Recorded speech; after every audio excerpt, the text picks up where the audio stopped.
हमारे साथ पूर्व एमएलसी रामबली जी हैं और इनसे हम बात करेंगे वर्तमान बिहार की जो सत्ता है, जो बिहार की राजनीति है, जो बिहार में सुशासन की सरकार कही जाती है, इस पे हम चर्चा करेंगे। रामबली जी क्या कहेंगे जिस तरह से बिहार में आए दिन जो घटनाएं घट रही है, चाहे वो नीट छात्रा का मामला हो, चाहे अन्य मामले हो। देखिए, नीट छात्रा की मामला एक लड़की का मामला नहीं है। ये पूरे बिहार में एक तरह से प्रतीक बन गए थे कि किस तरह से पटना में गर्ल्स हॉस्टल में रहने वाले लड़कियों के साथ पुलिस के और सरकार के संरक्षण में इस तरह के उद्योग धंधा फल फूल रहे हैं। उसी का एक जीता जागता उदाहरण नीट छात्रा के रूप में सामने आया।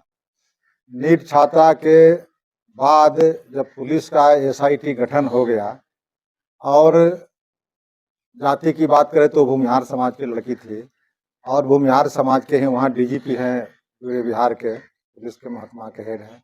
सम्राट चौधरी जो बड़ी बड़ी बात बोलते थे कि हम पाताल से भी रहेगा दोषी अपराधी तो उसको हम निकाल के लाएंगे, और आज महीनों दिन बीत गए। नीट छात्रा 6 जनवरी का मामला है।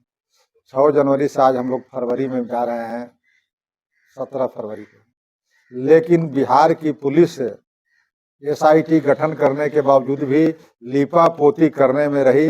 पता नहीं किस रसूखदार के प्रभाव में है जिस वो मुख्यमंत्री को भी मैनेज किए हुए है, पुलिस मंत्री डिप्टी सीएम सम्राट चौधरी भी मैनेज है और डीजीपी भी मैनेज है और नीचे का तो सब मैनेज है।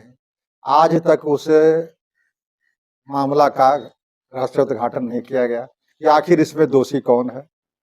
जब एसएफएल का रिपोर्ट आ गया, जब पोस्टमार्टम का रिपोर्ट आ गया, मेडिकल बोर्ड का रिपोर्ट आ गया, तब बावजूद इसके पुलिस किसी निष्कर्ष पर क्यों नहीं पहुंची। जिस तरह से पूर्व आईपीएस अमिताभ दास ने भी इस मामले को उठाया, उन्होंने कहा कि मुख्यमंत्री के बेटा का जांच किया जाए और तो उन्हें उनके ऊपर भी जो प्रशासनिक कार्रवाई हो गई, उन्हें भी पूर्व आईपीएस अमिताभ दास तो की बातों पर मैं उतना इत्तेफाक नहीं रखता, इसलिए कि वो मांग कर रहे हैं तो उसके पीछे सबूत देना पड़ेगा। लेकिन इतना तो तय है कि या तो मुख्यमंत्री का बेटा है या मुख्यमंत्री है या मुख्यमंत्री के प्रभावित करने वाला कोई व्यक्ति रसूखदार है, तभी तो इसके प्रभाव में इस तरह का चीजें नहीं सामने आ रही है। कौन है वो तो इन्वेस्टिगेशन का विषय अभी भी है, या पुलिस क्या करेगी।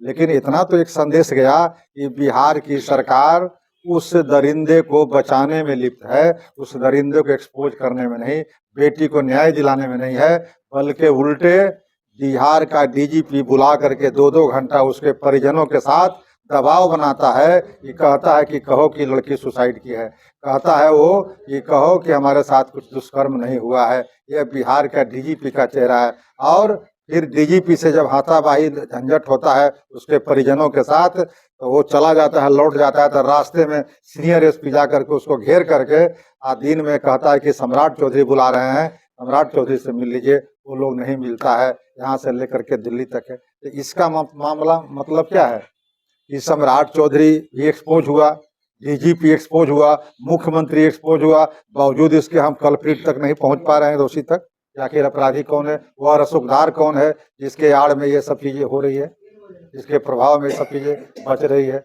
ये तो मामला बहुत बड़ा है, इसलिए इसको हम जाति या धर्म और लड़की से नहीं जोड़ते हैं।